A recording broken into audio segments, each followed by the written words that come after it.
Just possible to imagine the roar of Formula One up Piccadilly. Take a look at this. Then it's flat out towards Hyde Park Corner. It's pretty hilly through there. It does make it easy to tow up behind a car. All this may be just a promotional dream at the moment, and it has been talked about many times before. But now it has funding from Formula One boss Bernie Ecclestone, big money sponsorship, and 2 excited drivers. A big fan of London, and I think we can put on a good show here for the fans. It would be incredible. I don't think we can actually properly imagine what it's going to be like. It would be insane. The most incredible Grand Prix of all time, and probably if you had it year after year after year, it would become the most historic Grand Prix. The starting grid would be here on the Mall. Accelerating towards Buckingham Palace, the drivers would take a sharp right halfway up, past St James's Palace, and then left onto Piccadilly and the Ritz for the first big straight of the race. They'll hit 180 miles an hour before reaching Hyde Park Corner.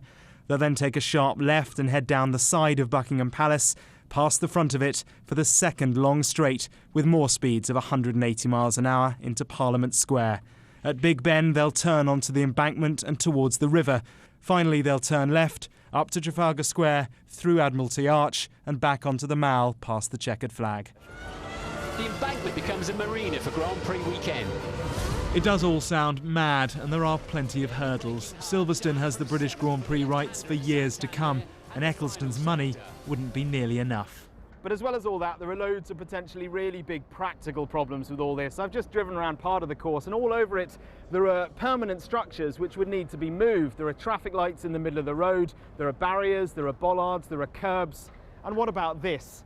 How on earth are you going to get all those cars through here at speed, lap after lap? How on earth do you get cars through that? Well, we talked a lot about this, and obviously, it's tight. It's a little bit less than the FIA, minimum requirements.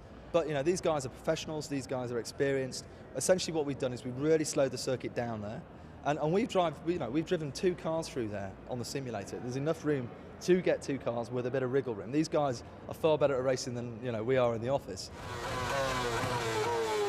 As for the street furniture, he says there's an opportunity to remove much of it for good, clean up London and re-tarmac it all. Once that's done, disruption, he says, would be minimal.